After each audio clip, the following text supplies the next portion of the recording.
With most of the major competitive events completed, we start turning to the next evolution of the game across the galaxy. We know that a negative plot card is coming, and we are already starting to dream up our new favorite pairings. We explore the possibilities of this new wrinkle in the game and talk about your favorite teams. This is episode 102, Dreamcrafting, a negative plot card. You have been well trained. No. You don't have to carry a sword to be powerful. I won't fail you. Oh, do not. I'm not afraid. There is no try.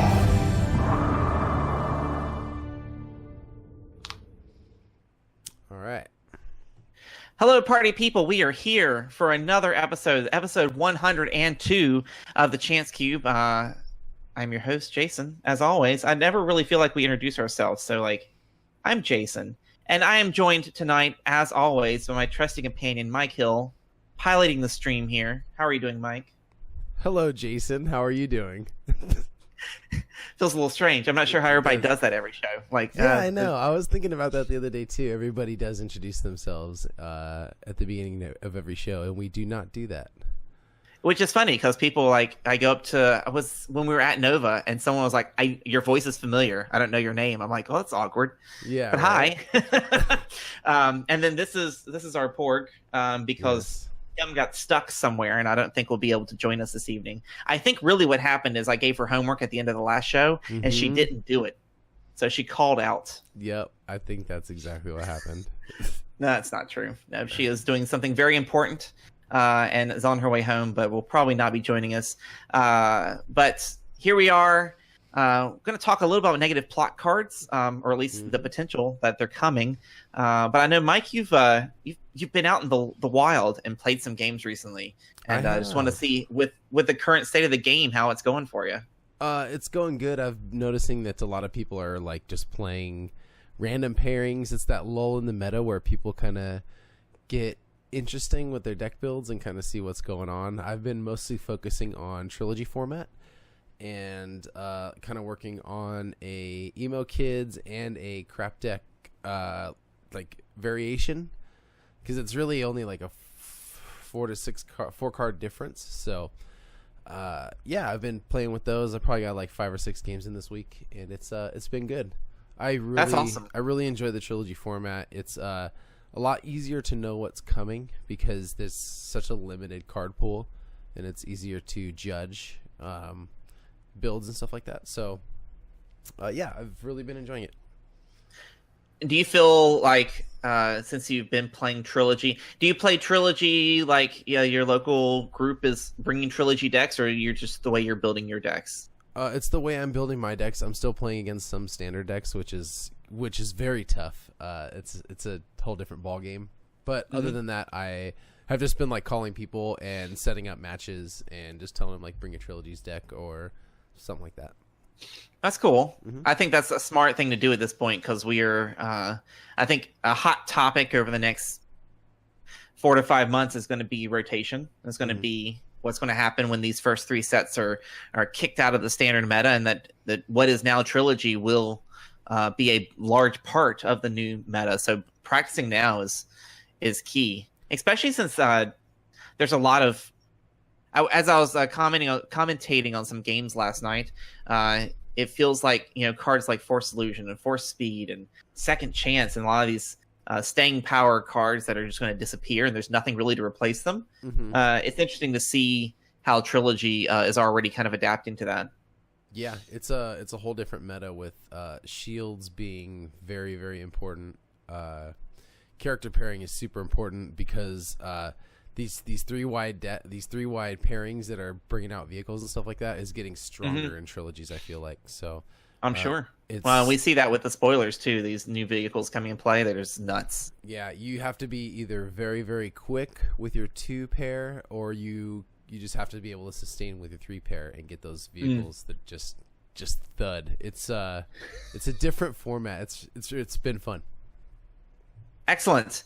I wish I could say I've been playing a lot of Destiny, but I haven't as much. After seeing the power of Snoke, I have a strong desire to make Lobot a thing for the heroes, because Lobot's like Snoke light when you think about what his special can do.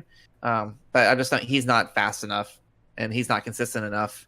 Then you want to pair him with Yoda, but then there's nothing really to like do damage with. So you're like, do you put a bunch of upgrades, and is this stupid? Probably. I think I was just because as I was playing a draft in at Nova, Lobot became a key to.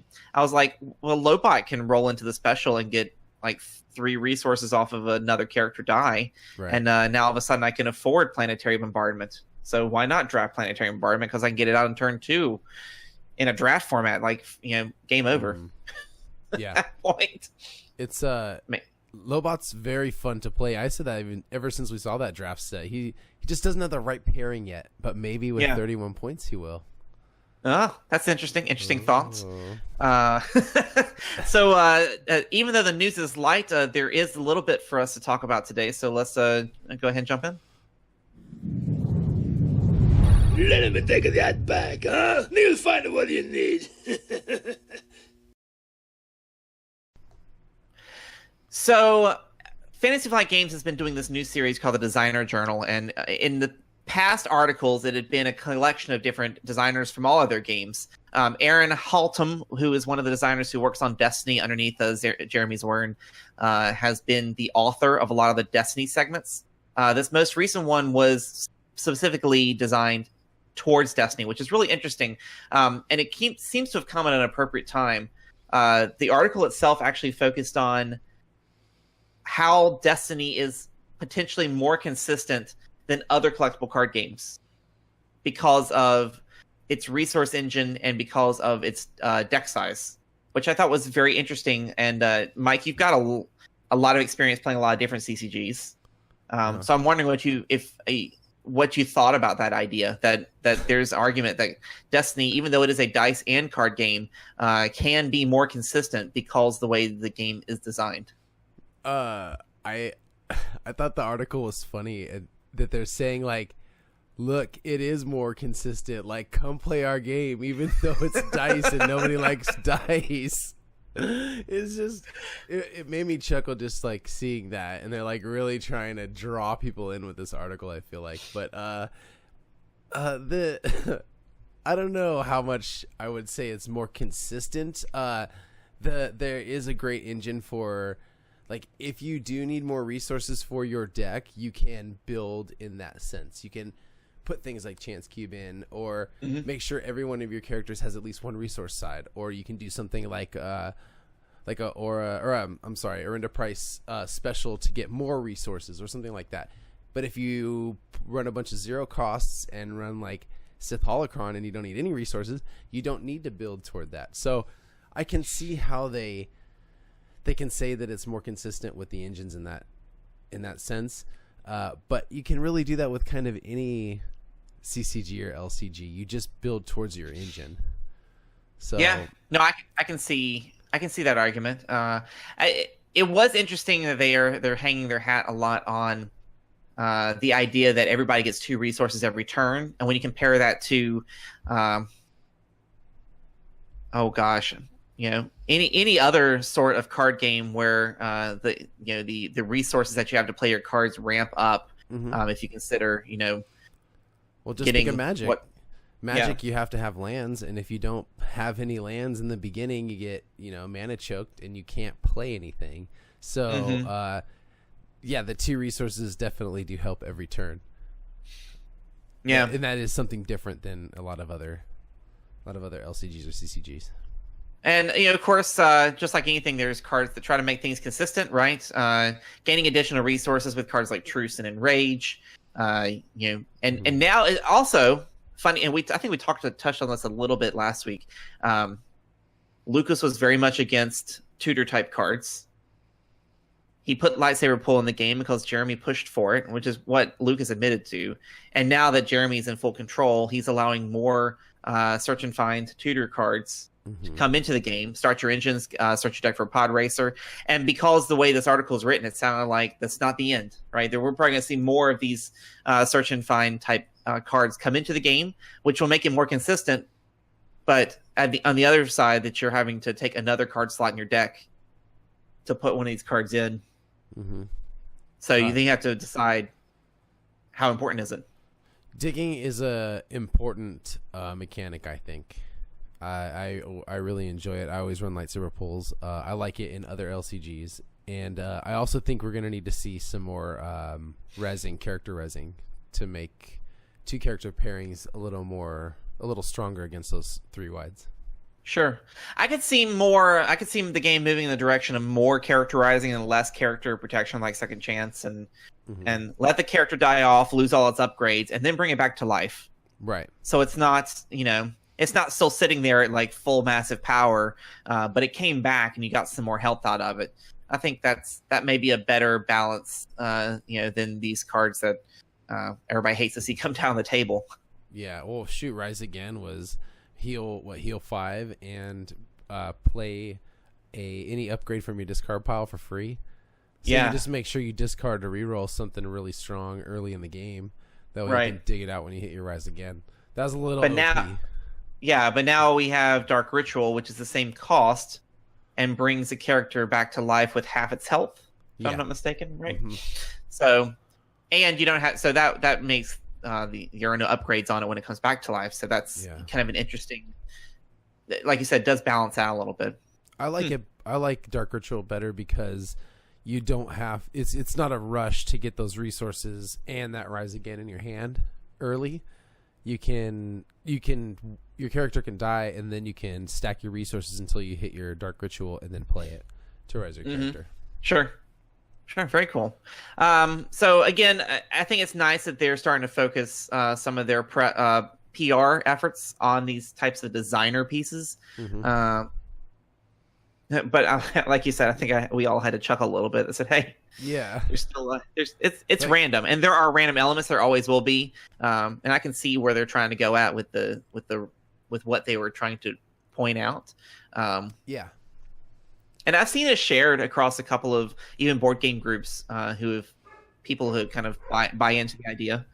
So I think it's pretty cool. Yeah, I dig it. It's a good article. If you haven't read it yet, you definitely should read it. Sure thing. Next up, we have a press release from KublaCon, which was the convention that Mike and I were up at in San Francisco. If you remember, sometime back in May or April-ish, we had Mike Eckert on the show to talk about KublaCon. It was a convention that focuses on board games, and this year was their first year having Fantasy Flight Games show up. Through Cascade Games with the Galactic Qualifier, and just a lot of Destiny action that we live streamed the entire thing from. They released today that Mike Eckert is now going to become the executive producer of the event and has seems like tons of plans to continue to grow this event beyond kind of where it is now. Yeah, I see some big changes coming with Mike at the wheel. Yeah.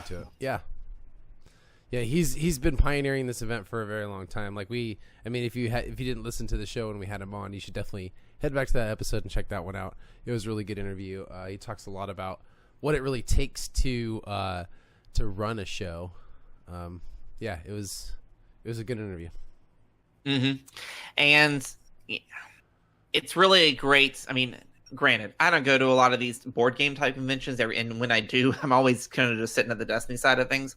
So I'm sure you can speak more to if you're into the other side, if you're into other things aside from Destiny, like just the ability for them to. It seems like focusing a lot more on the designers of board games, those proto-spiel moments, and those ability to kind of get in early on some of these games that are either going to be kickstarted or published soon. Yeah, for sure.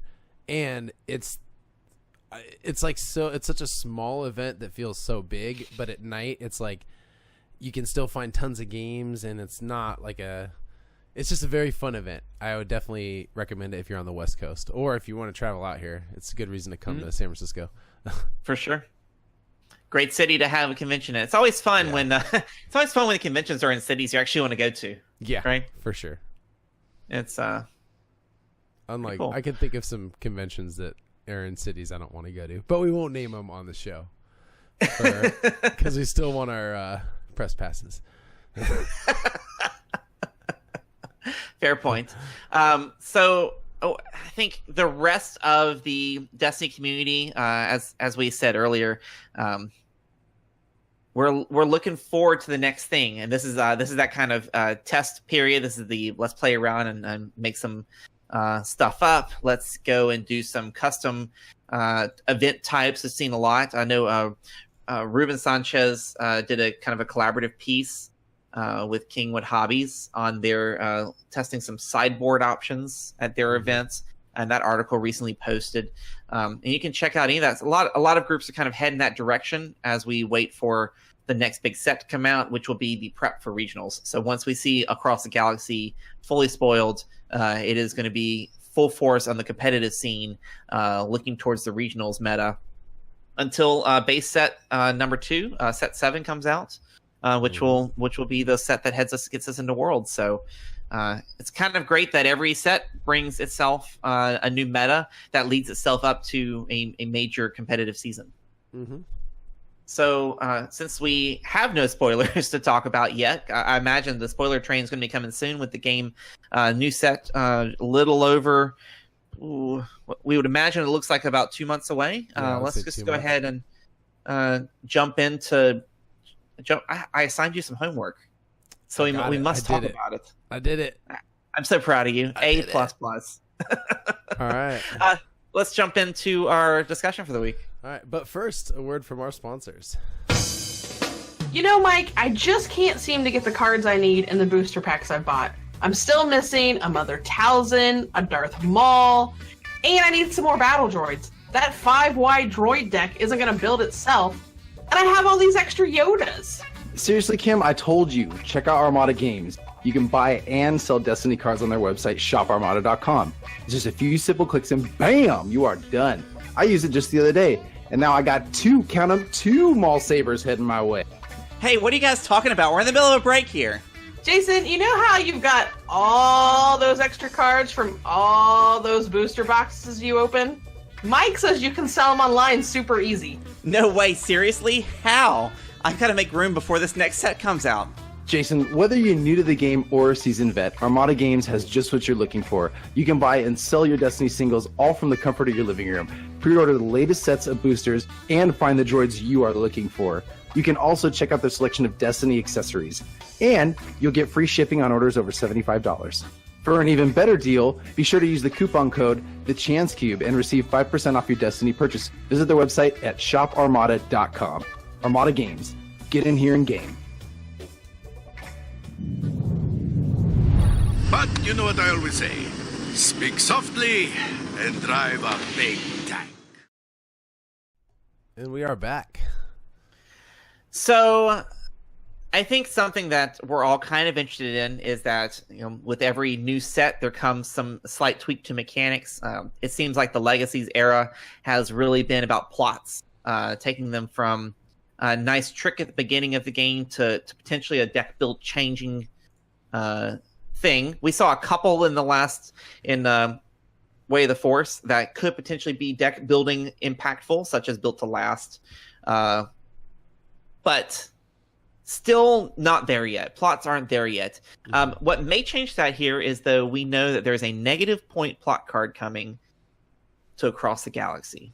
Mm-hmm. We don't know what it means. You would assume, everyone would have to assume that a negative point plot card is going to bring with itself some sort of punishment, some sort of reason not to do it, because otherwise everyone's going to do it.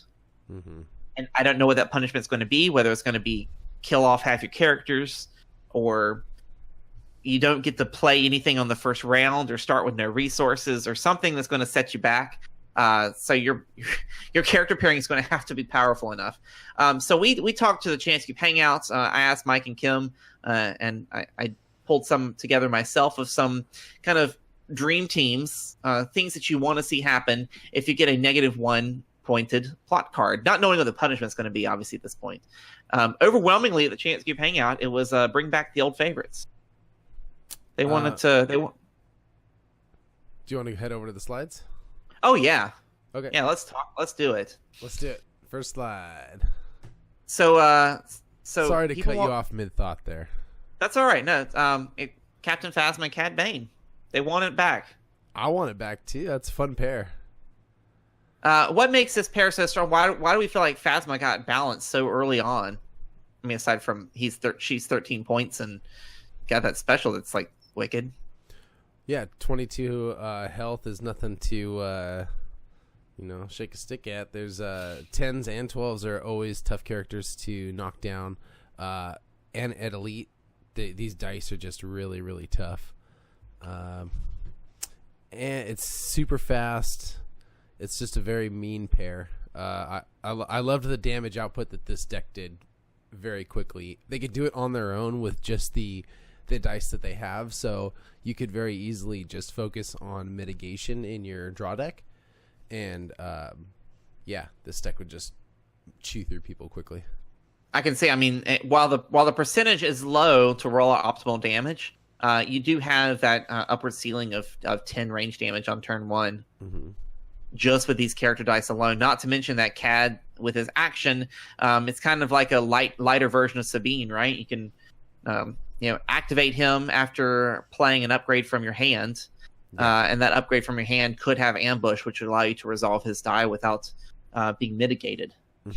And any action cheating is gonna be crazy in the new meta, right? And so I feel like that's. I mean, obviously, I think the punishment for a negative point plot card is going to have to be pretty significant, because the only reason like cards like Phasma and Unkar and Ayla were balanced is because they were being paired with too strong of pairings. And now they're bringing in a card that's going to potentially allow us to do this.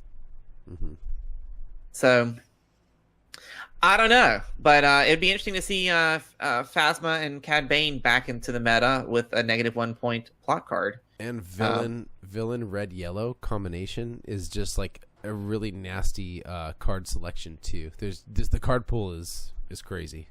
And well, not a Legacies pairing, so no, you can't. No, standard only until for at least one more set. But still something we could see with Across the Galaxy, we think. The next one that that our friends in high places suggested bringing back. I'm sure Ruben's a fan of this one. Yeah, this is a cool pair. Thrawn Car, right? This is the reason Unkar was balanced from originally up 2 points, right? He originally got balanced to 12-15, and then no one played him because that's useless. Recently got balanced back down to 11-14, so he's just 1 point higher than his printed cost.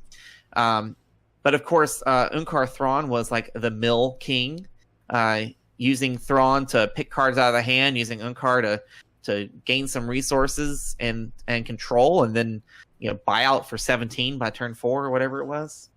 Yeah. And with this, buyout, planetary bombardment, Hellfire tank droid, like, all these vehicles that they have access to now. Red yellow is again just a really nasty pair. You got Unkar's action to dice equal to 3.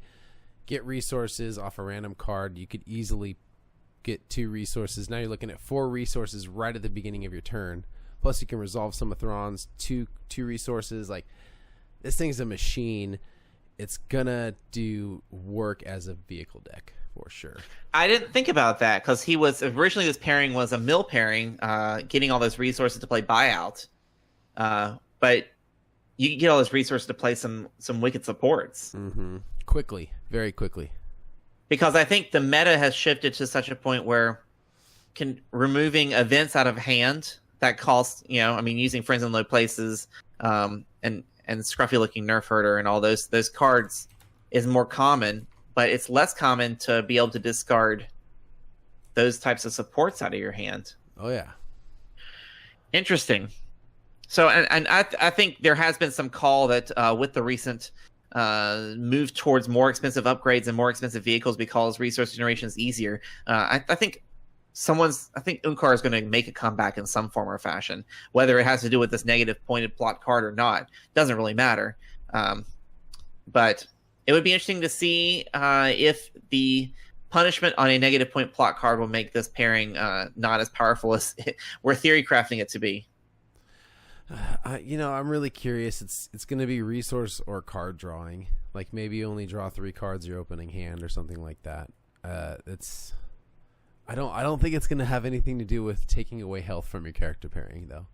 I think that would make it that would make it not worth it, in my opinion.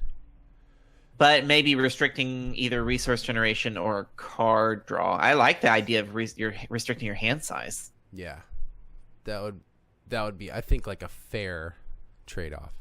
And you could even do something like, if you go over by 1 point, draw down to 3, and if you go over by 2 points, draw down to 3 and have no resources your first turn, or something like that. Give you like a dual purpose plot card. You're getting crazy, man. You're getting crazy. This I'm game's not that old yet. I'm waxing. I can't handle it. These are the kind of the two that are friends in high places. We're really interested in seeing come back. But Mike Hill, I'm interested in hearing what you've come up with. All right, my pairing is something I think that is in my wheelhouse. It is again, blue villain. It's Anakin Skywalker, the old red and blue lightsaber Anakin. 2 elite. We got a Servant of the Dark Side 1 and a Arinda Price for 1. I can pull this up real quick over here. Sorry. Hold. I'm impressed that you went with a 3-character pairing, because as I was trying to pair characters together, I'm thinking like optimal 2-character pairings, and I'm glad you went with a 3 here. Yeah. So keep going. So you got Elite Anakin Skywalker, you got single die Arinda Price, single die Servant of the Dark Side, and because I'm not staring at the cards, I'm not familiar what Servant of the Dark Side's ability is. Okay, so yeah, that's why I brought it up on IMDb here, or SW Destiny TV. What are we doing? Right, everyone, we are now a movie podcast. Yeah, and we're going to talk about our favorite films of 1999. This is Mike's movie corner right here. That's Mike Hill, everybody, the voice of the Chance Cube, if you didn't know my name. Okay, so Servant of the Dark Side, here we go. His die sides are 1 stick, 3 sticks for $1, 1 focus, a shield, and a resource, and before one of your other blue characters is defeated, you may move an upgrade from it to this character. So it's 8 points and 7 health, so he's a little bit squishy, but with Force Illusion, you're keeping him alive for a little while longer. Everybody knows the Arinda Price special. Turn another one of your dice to any side. If you control the battlefield, you may resolve that die, increasing its value by 1. And then Anakin, obviously discard a hero card from your hand and give a character 2 shields, or a villain card and deal 2 damage. And then I'm running Emperor's Throne Room as the battlefield so that I can turn those die sides to the special sides. And the Anakin and the Arinda both have specials, so that works out. And along with the that's it for specials. And then upgrades, Ancient Lightsaber for healing, Force Illusion, Force Speed for quickness, because this deck has to work quickly, in my opinion. I think that's the only way it's going to last, because they're, again, 2 squishy characters flanking, and Anakin can't do it by himself for long, in my opinion. Shoto for shields, Vibro Knife for shield penetration, All In, Boundless Ambition for hands, for just, discarding to reroll and then bringing your hand back in so that you can, get those upgrades out quickly. Close Quarters Assault, Decisive Blow, Doubt, Dug In for shields, Hidden Motive for control, Lightsaber Pull for, raking out those lightsabers. I got 1 Rise Again in there in case I can get the resources to bring back Anakin, because he's usually the first target that's knocked down. So 1 Rise Again and Undying Loyalty.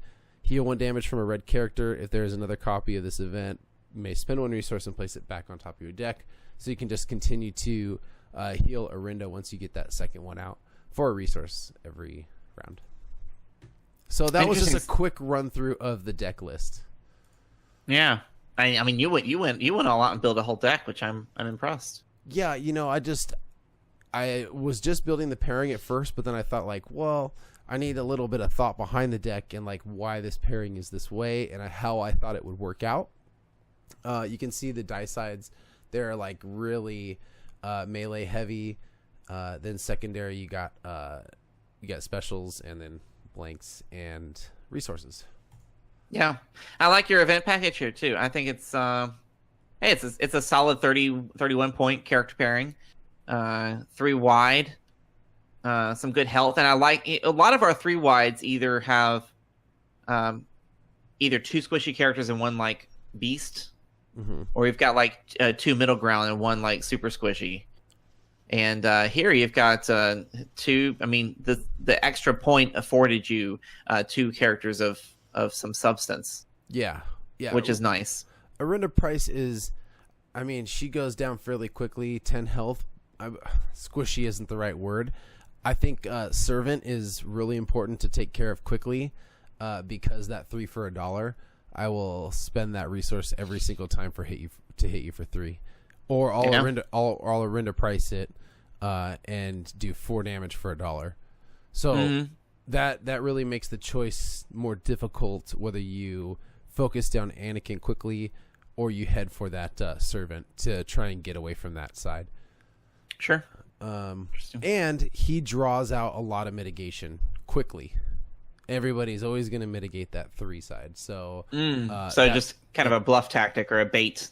Yeah, it paves the way for Anakin to roll in and then can do those 2 sides or his special.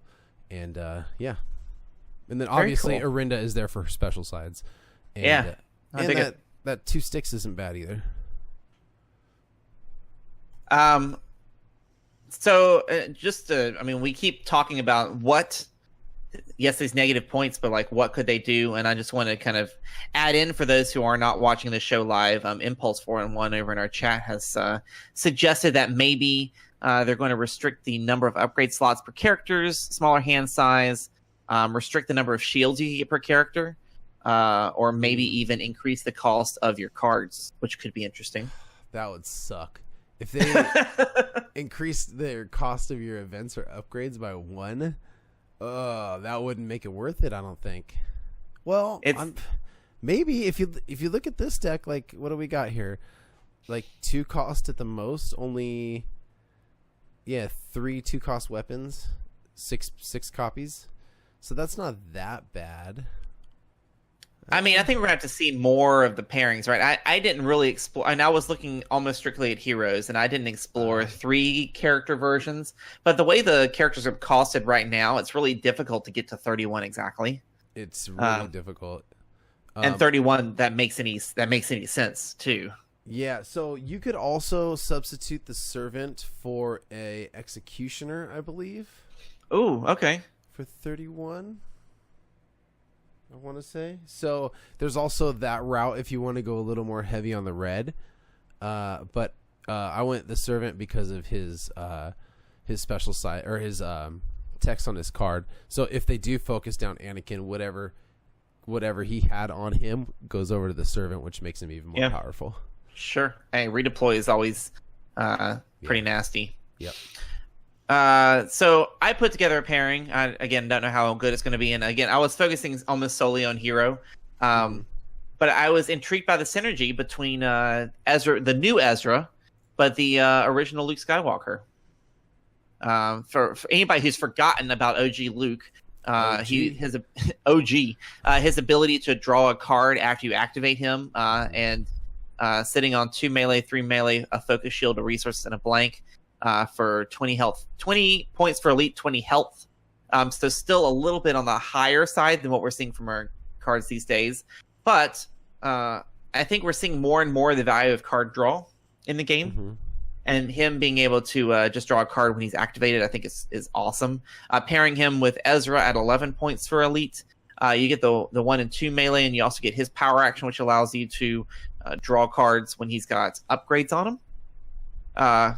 Character has 1 or more upgrades, draw a card, or 2 instead if you have 3 or more upgrades on him. You've got a total of 20 health, which is still a little low for a 2-point character pairing. But it is mono blue, and on the hero side that can afford a lot of speed right now. Mm-hmm. So I think it's interesting. It's intriguing to me that this particular setting of characters will allow you to get through your cards rather quickly, and this would allow you to actually build in engines that are game critical in a way. And because that's what 10 damage optimum rollout. Yeah, so it is good as CAD Phasma in terms of just sheer damage potential on the dice. Yeah. And it is the exact same percentage of getting that damage compared to CAD Phasma. And there's no resource costs on the die. Mm-hmm. So in a way, just sheer die value between this character pairing is exactly the same as CAD Phasma. The downside is the overall health pool is 22 versus 20. So it's too short. Mm-hmm. Yeah, I agree. 20 is very, very low, very squishy. 7 cards a turn, though, or 7 cards around, potentially 8 cards around is pretty nice, though.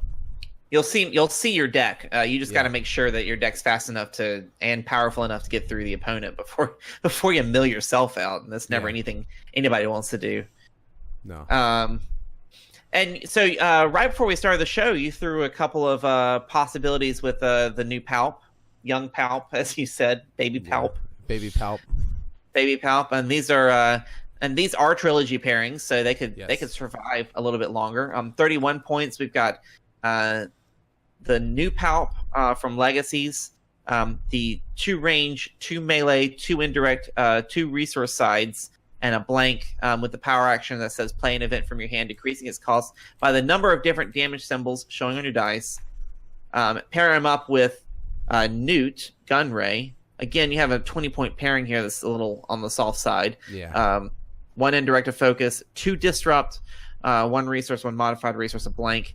Each opponent gains 1 fewer resource during the upkeep phase, unless that opponent discards the top 2 cards of their deck. Did you put these together sheerly on point value, or is there something really intriguing about this pairing?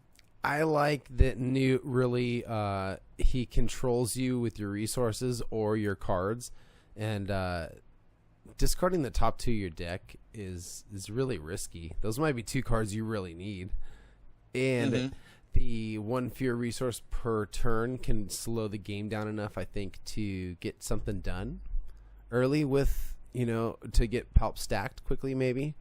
Give you like some ancient lightsaber pulls, maybe a 4-speed quickly to get some extra actions out, and then override that with taking a Force Illusion or something to put a little bit of sustaining power on him. 12 health is still tough. He can still put out some power. This pairing will have a lot of trouble with 3 wide for sure. And 3 wide is definitely kind of where things are going a little bit this day and age. Yeah, I do really want to see. I'm curious to see something with Palp in the new meta. So that's why I had also made these last 2 pairings that we're going to see. Or last pairing now after this one. The one after this one. Yes. I like the one after this one. Granted, it ends up being a mono blue deck, which can. I think Kylo's on his way out. He's still popular and powerful, but Palpatine and Mother Talzin. This is a -2, so we went crazy here. We got ourselves a negative. If the plots were -2 points. Which is probably when they say you lose a game if you don't win in 2 rounds. It's probably what the penalty is. Imminent loss. But I think this one's really smart because you could really stack your deck. I mean, you could do any sort of ways, right? Of course, Mother Talzin being able to control your die or your opponent's. But also, if you were smart with Talzin, you could manipulate the die in a way to make your events like... you could get some really powerful events in your hand and play them for free. Yeah, there is a lot of possibility. This pairing is super saucy. I hope that we can... Ooh, saucy. I hope that we can build a 32-pointer because I would really like to see this. Again, it's only, 21? So it's not much stronger, but we're starting to get into the realm of some sustaining power. And with Mother Talzin, you're building towards things like witch magic.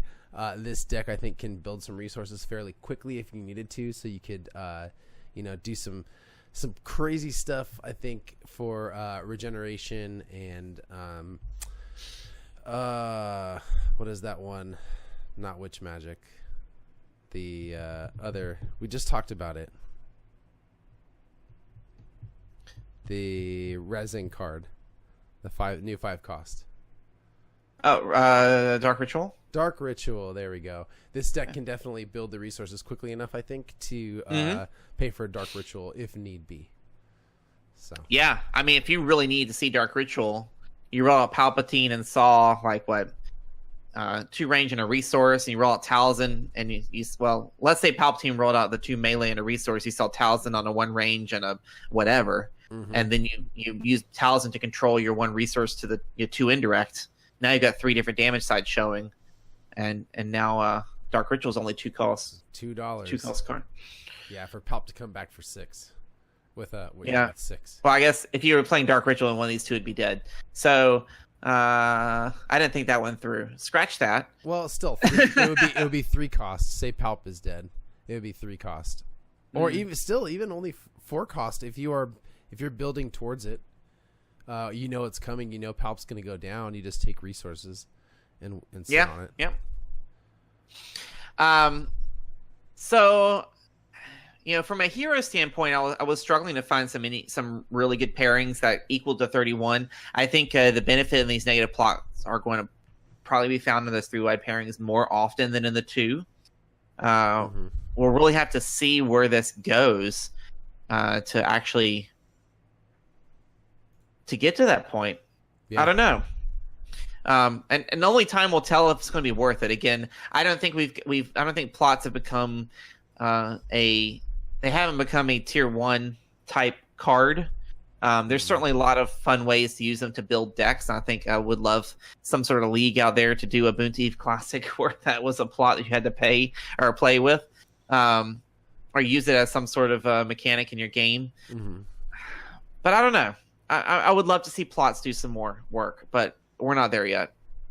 I think it would be fun if we had, 10 different pod racers, and then you threw all those pod racers in a hat, and everybody pulled one of them, and you had to build a deck around said pod racer. Like, if you pulled Anakin, you would have to obviously build around Anakin, or Sebulba, you have to build around Sebulba.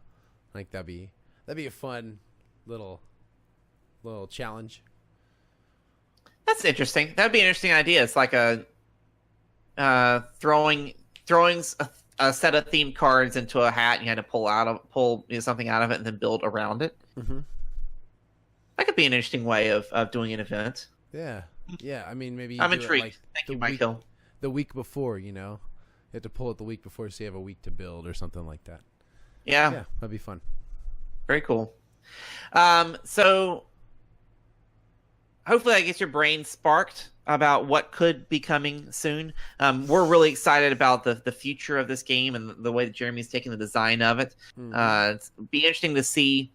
This opens up a lot more character pairings, but that punishment may not be worth it, and that is something only time will tell.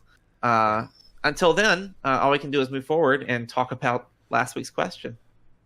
Let's do it. There can be no mistakes this time. Question time. So, generally, we like the question to relate to the subject of this show. Last week, we were not as... I wasn't thinking far enough ahead, and that's my fault.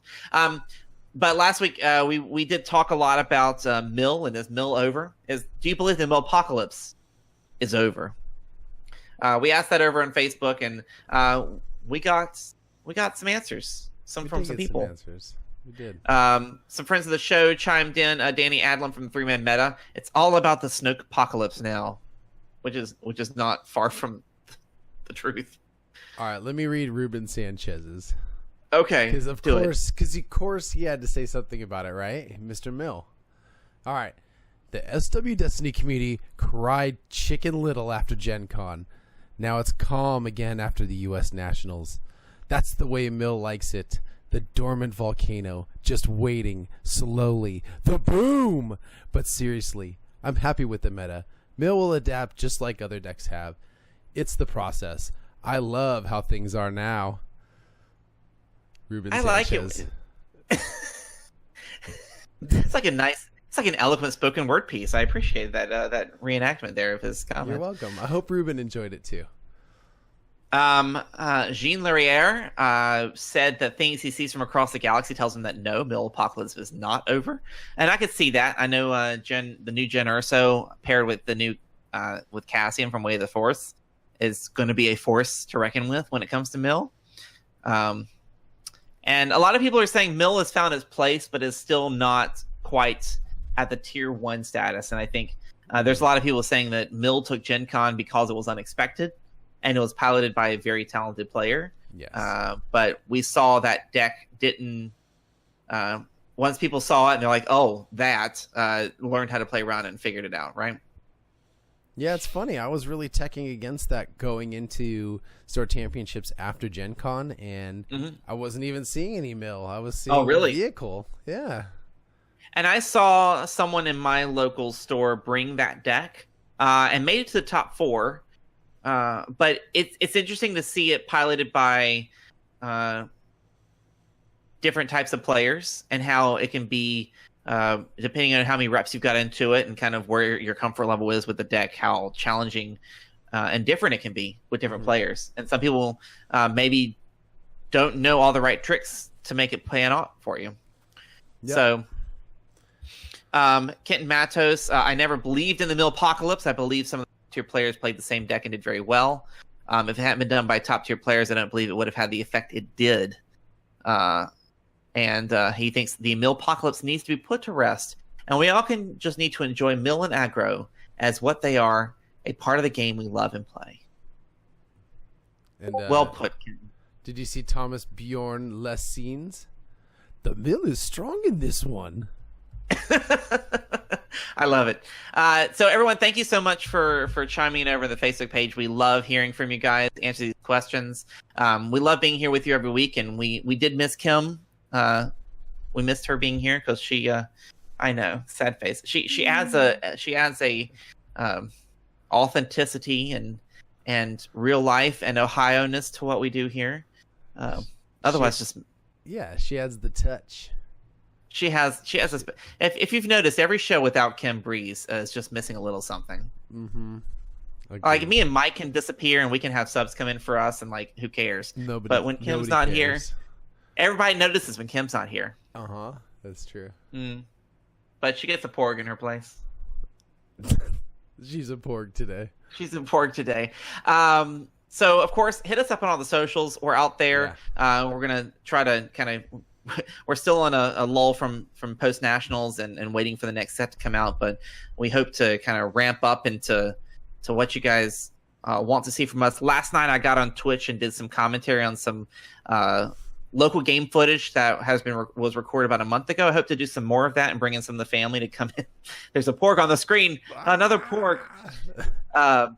Hope to do some more of that. So if you're free, I don't know if it's going to be always Monday night, but certainly hang out in the chat. Hopefully get some more of the Chansky family to come in and duel the commentary with me. And always email us, jason@thechancecube.com, mike@thechancecube.com. We're happy to take. I'm happy to take your celebrations and any sort of thoughts you have about the game. Mike's happy to take your complaints and anything you hate about us. I will take compliments too. I mean, every once in a while, everybody needs a compliment. Every once in a while. On those sad days, a nice compliment on the Facebook is nice. So just keep those coming. See, and Impulse 4-in-1 says the pork has been very informative. Some of the best analysis out there. And so again, we always appreciate everybody listening to the show. We've been around since day one, and we have no plans of going anywhere. Nope. Nope. Nope. So, but if you are free on Tuesday nights, you should come hang out with us. The chat's always super fun. Interact with us during the show live, and then you can tell your friends, hey, that's my username they just called out because I participated on the Chance Cube. And that will win you a thumbs up from us. So head over to our Facebook page. This week we are actually going to prepare for next week. For episode 103, we're asking you. There is one more set to come before the standard rotation kicks in. We've got one more set to enjoy the beauty that is Awakenings Spirit of Rebellion, and Empire at War. What card from Awakenings do you use so often that you will hate to see it go? And with that, we will see you all next Tuesday. Hey, maybe I'll start reading all the answers in thematic voice. If you win, I'll read it in drama voice for you. Oh, I like that. That's good. I like it too. That's all right, good. guys. It's a new shtick. It's a new shtick. We'll see you next week.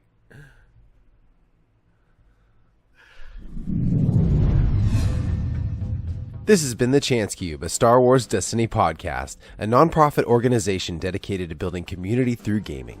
Visit our website for all things Star Wars Destiny, including our price watch, meta tracker, and latest articles from the Chance Cube family. Find our latest videos on YouTube, follow us on Facebook, Twitter, and Instagram, and visit us at patreon.com/thechancecube. Your patronage allows us to grow this program and help us give back to the gaming community by sponsoring events, giveaways, and supporting our own community building initiatives. This is Mike Hill, the voice of the Chance Cube. Thanks for listening.